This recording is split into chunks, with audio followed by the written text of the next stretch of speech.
There are stories in the Bible that seem so disturbing that many choose to ignore them. But it is precisely these narratives that hide the deepest lessons about the human heart, the consequences of sin, and God's silent faithfulness. Lot's trajectory is one of these stories. From a prosperous man to a father marked by tragedy, his life was shaped by moral choices that took him away from spiritual values and threw him into a dark scenario. If you've ever wondered why people who seem close to God make such distorted decisions, or feel trapped in choices that put your faith at risk, then Lot's story will speak directly to you. Behind the destruction of Sodom and Gomorrah, the wife's transformation into a pillar of salt, and the shocking act of his daughters, there is a powerful spiritual message about divine justice, intercession, trauma, and how much we can be influenced by corrupted environments. This study is not for the superficially curious. It is for those seeking spiritual discernment. It is for those who want to understand how the mistakes of the past shape the present, and how God, even in the midst of decadence, continues to offer a way out, forgiveness and redemption. With each topic, you will be led to a serious reflection on the difference between obeying out of convenience and living by faith, even when everything around calls for the opposite. Get ready. The Bible does not hide human failings. It exposes them so we can learn, grow, and align ourselves with the Father's will. What happened to Lot and his daughters is not just ancient history. It is a current warning for today, when many live surrounded by modern Sodoms without realizing the price this can take. Lot's trajectory is a vivid portrait of the moral choices that separate us from God's will. When accompanying Abraham on his way out of Ur, Lot started out well, but little by little he was seduced by the apparent advantages of the world. When he had the chance to choose, he preferred the fertile fields near Sodom, driven by the logic of prosperity and not by spiritual sensitivity. This decision pattern reveals something crucial. When we prioritize worldly values over spiritual ones, we end up moving away from the center of divine will. Lot saw the city's external brilliance, but ignored the moral decadence that reigned there. That's what happens to many today. They prefer opportunities that promise comfort, but compromise faith. Lot's presence in Sodom was not neutral. He became so accustomed to that environment that his spiritual awareness was weakened. Although righteous in some attitudes, he lived surrounded by sin, and this left its mark. Biblical history shows us that constant coexistence with evil contaminates even those who have good intentions. His days there remind us that it is not enough to just be walking with God at the beginning. Fidelity needs to be cultivated every day with conscious choices, constant devotional practices, and discernment. Lot's life challenges us to reflect. Are we heading towards God's purpose, or are we being silently attracted by the Sodoms of the present? The wickedness of Sodom and Gomorrah had reached such a level that it required an act of divine intervention. God, in his perfect justice, could not ignore oppression, abuse, and widespread sin. But before the judgment, we see a moving portrait of God's mercy. He decides to reveal his plans to Abraham, initiating one of the most beautiful moments of intercession in the Bible. Abraham stands before God with boldness and humility, crying out for the lives of the righteous in the city. If there are 50, 40, 30, he negotiates, not out of self-interest, but out of compassion. This reveals the power and value of intercessory prayer, a faith that does not think only of itself, but fights spiritually for others. It is because of this intercession that Lot is spared. Even living in the midst of sin, God honors Abraham's cry. This shows us that divine grace can reach people in places of darkness because of the fervent prayer of someone who is in covenant with God. Interceding is an act of love and faith that moves the heavens, but mercy does not nullify justice. Judgment comes with fire and brimstone, marking the end of cities that despised eternal principles. God is not indifferent to sin. He is patient, but he is also just. This duality between judgment and compassion calls us to review how we have lived. Have we been intercessors like Abraham or accommodated like Lot? When the angels sent by God arrived in Sodom, they were immediately threatened by the men of the city, revealing the extreme level of depravity that reigned there. They violently demanded that the visitors be handed over to shameful practices. Lot, trying to protect them, commits a shocking act. He offers his own daughters in their place, a decision that reveals how much he had lost his moral sense. This attitude cannot be ignored.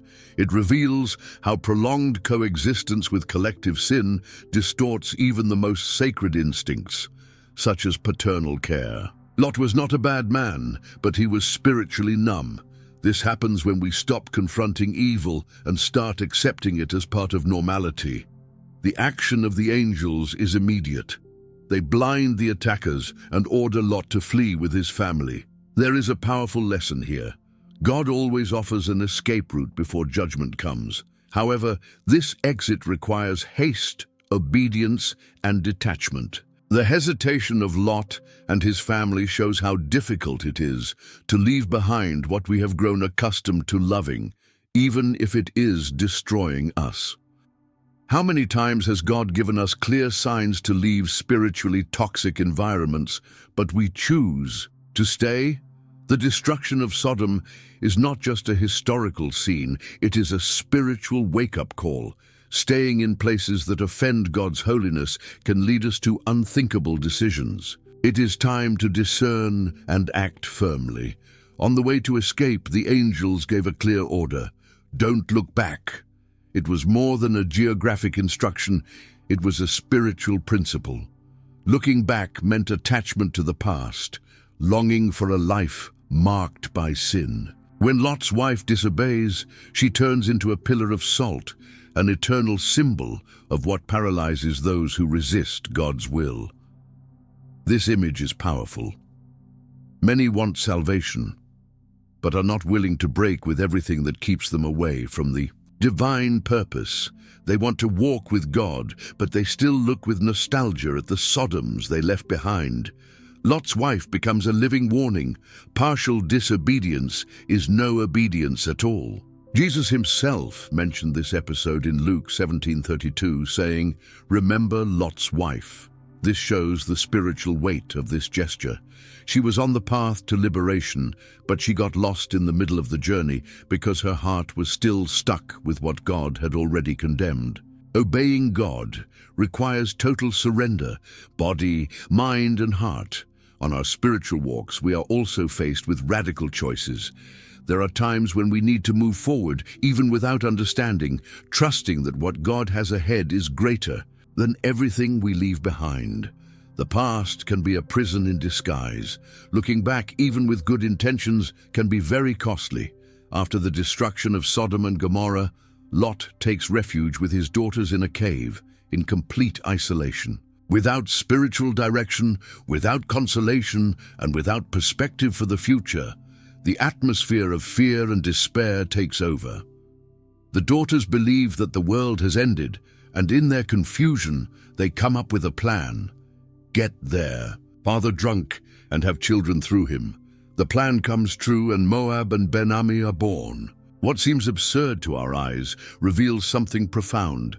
Emotional trauma, combined with the absence of firm spiritual principles, can lead to disastrous decisions. Lot had failed as the spiritual leader of his house. Although he was spared divine judgment, his previous choices, living in Sodom, tolerating evil, losing his wife, left his family spiritually disoriented. The Bible does not hide this shameful episode.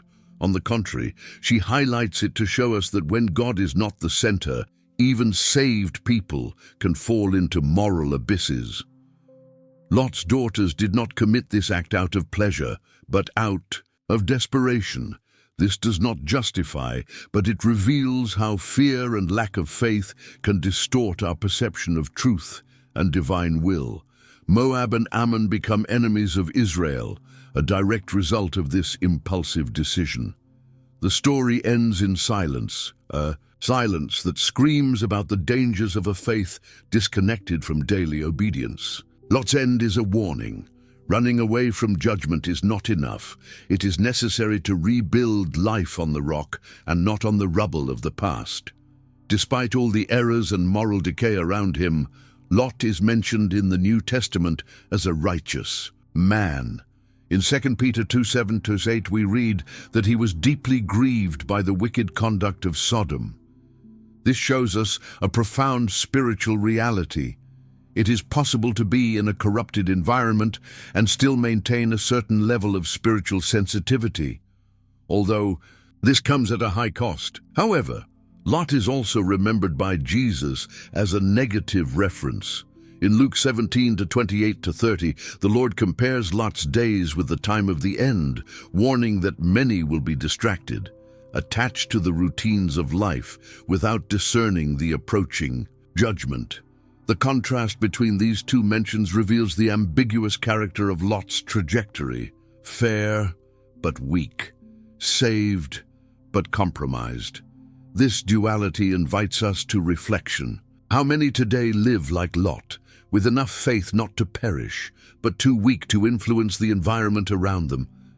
Spiritual life needs firmness, clarity, and courage. It is not enough to feel uncomfortable with sin. You need to position yourself and live as a light in the midst of darkness. It's time to evaluate whether our faith is shaping our environment or being shaped by it. We must cry out for discernment, renew our minds by reading the Word, and strengthen our spirits through prayer and practical holiness. Lot teaches us that living on the spiritual limit is dangerous. Grace reaches us, but the consequences of choices remain. When we compare Abraham's journey with Lot's, we see two spiritually distinct paths. Both received blessings, both heard God's voice, and walked together for a while. But when it came to choosing between lands, Lot looked with natural eyes. He chose what seemed best to his senses. Abraham, on the other hand, trusted the promise and waited for God to guide him. While Lot sought safety and prosperity in the cities of men, Abraham walked in tents, waiting for the city whose architect is God. The difference lies in the inner motivation. Lot was guided by immediate interests. Abraham was moved by faith. This divergence is reflected in the fruits. One lost everything. The other was called a friend of God. Even in the face of the promise of Sodom's destruction, Abraham neither rejoices nor neglects. He intercedes for Lot, showing a compassionate and mature heart. This attitude reveals that true spirituality is not just doctrine, but action. Loving your neighbor, even when he reaps the fruits of bad decisions, is a sign of maturity in God. Their story teaches us that faith is not measured just by words or beliefs, but by practical choices. In a world that constantly calls us to Sodom, the decision to live like Abraham, hoping against hope, walking by faith, and interceding for others, is what defines true children of promise. Lot's story resonates as a spiritual mirror for our days. We live in a world increasingly resembling Sodom, where spiritual values are constantly challenged and the appearance of prosperity masks moral decay. Like Lot, many settle comfortably in toxic environments, believing they can keep their faith intact while living with sin. But the truth is that prolonged coexistence with evil weakens the spiritual senses. History shows that seemingly small decisions, such as moving to another city, a relationship, or a business venture, can take us away from God when they are not guided by prayer and discernment. Lot was saved, but he suffered irreparable losses. This reminds us that God's deliverance does not nullify the consequences of our choices. Today, we are called to live as watchmen, not as those who tolerate error, but as those who announce the truth with love and firmness. Faithfulness in the midst of corruption requires courage, vigilance, and daily dependence on God's grace. We need to choose the narrow path, even if it costs comfort, applause, or temporary advantages. Lot's story ends with pain, but Abraham's story continues with promise. The choice is ours. Live according to the impulses of the moment, or build a life based on eternal principles. May this story awaken us to practical faith, radical obedience, and an unshakable commitment to the kingdom. There is still time to choose well. Lot's story is an invitation to deep and personal reflection. These are not just ancient events, but human decisions that keep repeating themselves, negotiating principles, tolerating sin, silencing conscience in exchange for security or status. How many times have we lived surrounded by modern Sodoms without realizing the spiritual risk we are running? Perhaps you are experiencing a similar dilemma. Maybe you feel caught between what the world offers and what God demands. The question is, how far are you willing to go for comfort? And what are you willing to lose for loyalty? Could it be that, like Lot, you have remained in places that God has already commanded you to abandon? This is the time to stop, pray, and reevaluate your choices. Seek the presence of God. Rebuild your spiritual life based on the Word, repentance, and communion with the Holy Spirit. Lot's story ends as a warning, but yours can be turned into a testimony of restoration. If this message spoke to you, subscribe to the channel, turn on notifications, and share with someone who needs to hear this truth. There are many stories in the Bible that reveal the heart of God, and this is one of the most urgent. The time to choose the path of faith is now.